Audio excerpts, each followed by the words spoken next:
Praise the Lord everyone. So परमेश्वर आप सभी को आशीष दे। और परमेश्वर का मैं धन्यवाद करती हूँ सुंदर से समय के लिए कि परमेश्वर ने हमें ये समय दिया कि हम सब मिलकर के परमेश्वर की स्तुति और महिमा करें। हालेलुया। और मैं इस समय में परमेश्वर का वचन लेकर आप सभी के सम्मुख आई हूँ।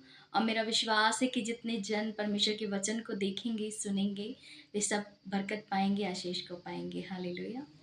तो आज बहुत ही प्यारा वचन परमेश्वर ने हमें दिया जो कि हमारे पेरेंट्स पर है कि सच में हमारे पेरेंट्स कहा जाता है कि एक वो पृथ्वी पर के भगवान हैं।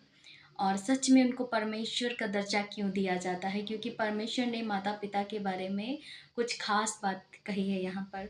तो हम पढ़ेंगे नीति वचन का 30 अध्याय और 11 और 12 पद कहता है, ऐसे लोग हैं जो अपने पिता को श्राप देते और अपनी माता को धन्य नहीं कहते।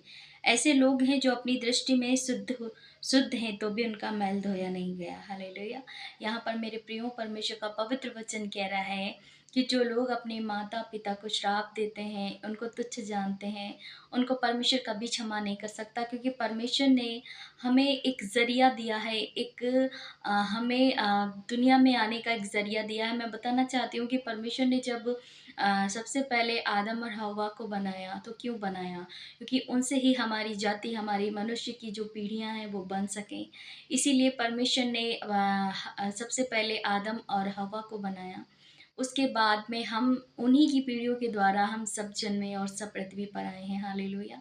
तो मैं बताना चाहती हूँ कि सच में परमेश्वर आज के वचन से ये कह रहा है कि हमें अपने माता पिता को तुच्छ नहीं जानना है। यदि हमसे ये गलतियाँ हो रही हैं या हमारे किसी भी साथ वाले से हो रही हैं, तो हमें इन बातों के लिए विशेषकर उनको टोकना, उनको समझाना कि परमेश्वर ऐसे लोगों से बातचीत कर रहा है कि जो लोग अपने माता पिता को श्राप देते हैं, उनको बुरा कहते हैं। मैं आजकल बहुत देखती हूँ कि यंगर जनरेशन में बहुत ज़्यादा लोग हैं, जब उनकी मनमानियाँ पूरी नहीं होती या उनको कहीं बाहर नहीं जाने दिया जाता है, तो वो बहुत अपने माता पिता को गलत कहते हैं कि मुझे आज के ज़माने में जीना आप जीने नहीं दे रहे। क्योंकि देखिए पेरेंट्स हमारी क्या कहते हैं कि सेकेंड प्रायोरिटी होते हैं, फर्स्ट तो परमेश्वर है। तो उनको चिंता होती है हमारी कि हमारा बेटा या हमारी बेटी कहीं बाहर जाने के लिए कह रहे हैं, वो सेफ होंगे भी या नहीं होंगे।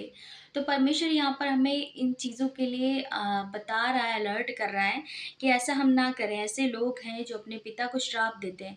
पिता को, माता को हमें श्राप नहीं देना है, हमें उनसे आशीर्वाद लेने हैं, हमें उनको खुश करना है, क्योंकि परमेश्वर ने एक ये परीक्षा, एक ये हमारे लिए बहुत ही अच्छी टेस्ट रखा है कि जो लोग परमेश्वर कहता है कि जो लोग अपने माता पिता का आदर करते हैं, मैं उन्हें देखता उन्हें जानता हूँ। हालेलुया। यहाँ पर आगे वचन कह रहा है, ऐसे लोग हैं जो अपनी दृष्टि में शुद्ध हैं। उनको लगता है कि जो लोग अपने माता पिता को तुच्छ जानते हैं, उनको श्राप देते हैं, गालियाँ देते हैं, उनको गलत कहते हैं, तो उनको लगता है कि वे शुद्ध हैं। लेकिन नहीं, परमेश्वर कह रहा है कि ऐसों का क्या लिखा आगे कि तो भी उनका मैल धोया नहीं जाएगा। ऐसे लोगों का फिर भी मैल नहीं धोया जाएगा, क्योंकि परमेश्वर उनको स्वर्ग राज्य में प्रवेश करने नहीं देगा। क्योंकि परमेश्वर यहाँ पर हमें वचनों के अनुसार ये बता रहा है कि हम परमेश्वर के अनुग्रह में बढ़ते हैं जब, तो हमें हर एक शिक्षाओं को, हर एक परमेश्वर के वचनों को मानना है और हमें ये सुन कर के आगे बढ़ कर के परमेश्वर की महिमा करनी है कि हम परमेश्वर के कामों को इतनी बाखूबी से कर सकें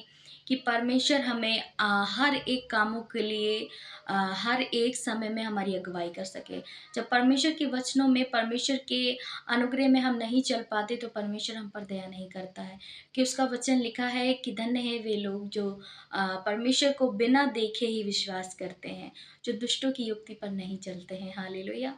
आप दुष्टों की युक्ति पर ना चलें। परमेश्वर कह रहा है कि अपने माता पिता का आदर करें, उनसे प्रेम करें, उनकी हमें केयर करनी है, उनका सम्मान करना, क्योंकि वो हमारे माता पिता हैं, जिनकी वजह से आज हम इस पृथ्वी पर हैं, इस जीवन को जी रहे हैं, जिनकी वजह से हम अच्छा खाते हैं, पीते हैं। हालाँकि परमेश्वर ही सब कुछ प्रोवाइड करवाता है, लेकिन परमेश्वर ने हमें एक ज़रिया दिया। मैं बताना चाहती हूँ कि जब तक हम शिक्षा घर में बैठे शिक्षा नहीं पा सकते, एजुकेशन नहीं ले सकते, क्योंकि एजुकेशन लेने के लिए हमें कॉलेज और स्कूल जाना ही पड़ता है।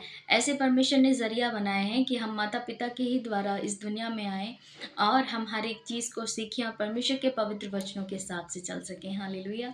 तो मेरा विश्वास है कि आप लोगों ने इस प्रार्थना को, इस वचन को सुना है, बहुत सारी आशीषें पाई हैं। बरकत पाई है, तो परमेश्वर आप सभी को आशीष दे। आइए हम एक छोटी सी प्रार्थना करेंगे। धन्यवाद, धन्यवाद, धन्यवाद करते जीवित अनुग्रहकारी पिता परमेश्वर प्रभु जी, हम धन्यवाद करते इस सुंदर से वचन के लिए प्रभु, जो आपने हमें दिया कि सच में परमेश्वर हमें अपने माता पिता को श्राप नहीं देना, वरन परमेश्वर उनकी आज्ञाओं को मानना है मेरे प्रभु। और प्रभु जी, जितने लोग ऐसे हैं प्रभु, ऐसे कोई भाई हैं बहन है जिनको बहुत गुस्सा आते, बहुत गलत मार्गों में हैं, जो अपने माता पिता का आदर सम्मान नहीं करते प्रभु, ऐसे लोगों को परमेश्वर उनको स्वभाव को, उनके हृदय को, उनकी मानसिकता को चेंज करें, उनको दीनता और नम्रता का स्वभाव दे मेरे परमेश्वर। ऐसे भाई बहन परमेश्वर तेरे वचनों पर चलें, उनके जीवन में ये वचन फलवंत हो पिता, और वे परमेश्वर गलत मार्गों को छोड़ें, और परमेश्वर वो अपने माता पिता का आदर कर सके यीशु मसीह के नाम में। धन्यवाद करते हैं पिता, आपने सुंदर से वचन दिया प्रभु अपने लोगों के लिए। धन्यवाद करते, सारी महिमा तेरे नाम को देते, प्रार्थना को यीशु के नाम में मांगते, सुनिए और कबूल करें। आमीन, आमीन और आमीन। मैं बताना चाहती हूँ इस सुंदर से वचन के लिए परमेश्वर का धन्यवाद हो, और आप परमेश्वर के वचनों में बने रहें, परमेश्वर के कलाम से जुड़े रहें। परमेश्वर हमें अच्छी अच्छी शिक्षाएं देता है, अच्छी अच्छी बातों को हमसे शेयर करता है, वचन हमसे बातचीत करता है, परमेश्वर ही हमसे बातचीत करता है, क्योंकि लिखा उसके वचन में कि आदि में वचन था, वचन ही परमेश्वर है। हालेलुया। तो वचनों को हमें बहुत ज़्यादा इंपॉर्टेंस देनी है यीशु मसीह के नाम में। तो सभी को जय मसीह की। God bless you all. आप मेरे चैनल को ज़रूर लाइक करें, सब्सक्राइब करें, कमेंट करें, और शेयर करना और सब्सक्राइब करना ना भूलें। हालेलुया। तो जय मसीह की, और गॉड ब्लेस यू।